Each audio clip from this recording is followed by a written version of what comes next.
Federico Rios Escobar. Un travail extraordinaire et qu'on récompense ce soir du Visa d'Or. Federico.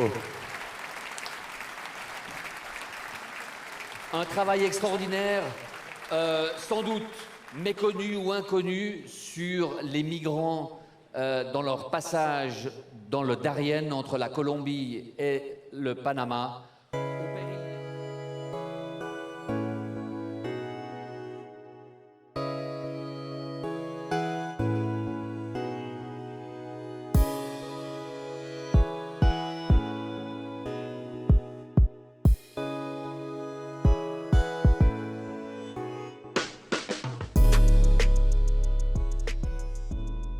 The Darien Gap is the stretch of jungle connecting South America and Central America.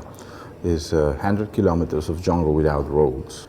But during the last 14, 15 years, some people start trekking the jungle. It was only up to 2021 when 150,000 Haitians start crossing the jungle. For 2022, it was 250,000 migrants, mostly Venezuelans, crossing the jungle. I think we're going to end the year with at least 400,000 migrants, and for next year it's going to be more than 1 million migrants crossing that jungle.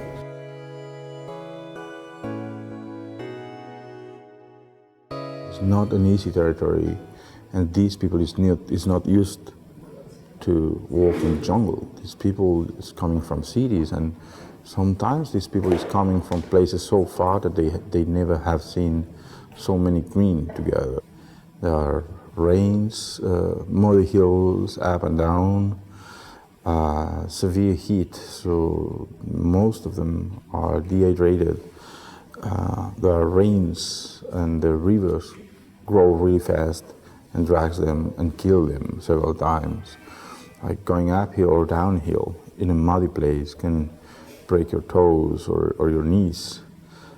We know that if there's a dead body in the jungle swallows that body really fast. So when you cross the Darien Gap, you see many bodies around, and you know that nobody's going to take care of them.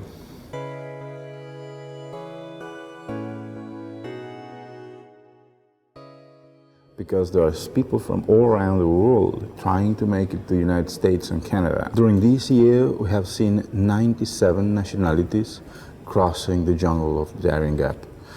The Afghans are part of this migration flow. They leave the country, they flee their country, and they try to seek refuge in Iran or Turkey. From there, they find a way to fly to Brazil, because Brazil offers them a humanitarian visa. But the salaries in Brazil are too low. Most of the Afghans, they don't speak Portuguese, which is native tongue in Brazil. So they are forced to keep migrating to the north, trying to find better salaries and a language they are more related to.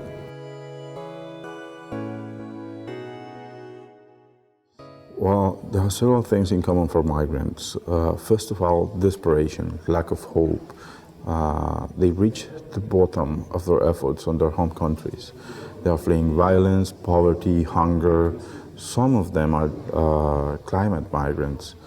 But at the same time, I would have to say that solidarity is a commonplace between migrants. Even when you find Chinese, African, Afghan, and Latin American migrants who are not able to speak between them, they help each other. They always drink a sip or take a bite and look around to see if somebody is in need. You can see them carrying other kids from other migrants around, or just like holding hands to make the path easier.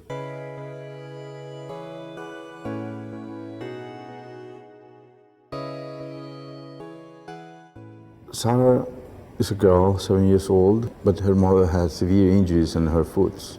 So she asked some people who was walking around to help her with her daughter. He was a strong, fitted man, big one, with big muscles. So he grabbed Sarah, he put her on his shoulders, he started walking in the jungle with her.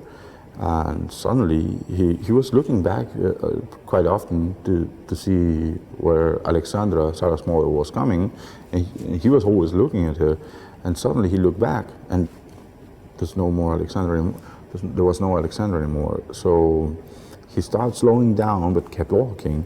There were Angel and his two friends taking care of this little girl they just met that morning in the jungle, and they were caring about that girl as if she was his own girl, his own daughter, and they stopped eating their own food to give it to Sada, and they had to keep that for 3 days, walking in the jungle just with Sada, and Sada was desperately crying for her mother.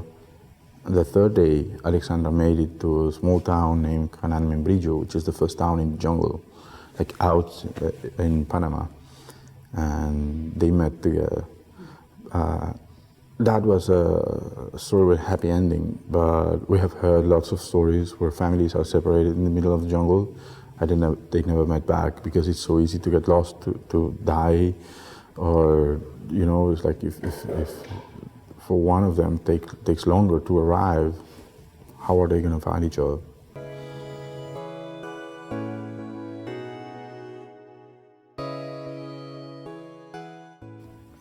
I'm really happy because this award is helping me to spread the word and to send a message to some people who doesn't know what's happening in the Darien Gap.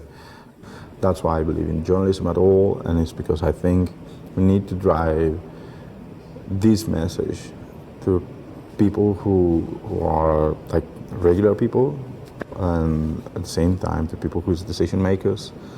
Because for this situation to change and to get better, we need regular people, and we need decision makers, and we need a lot of governments, and we need a lot of work and a lot of help from all society.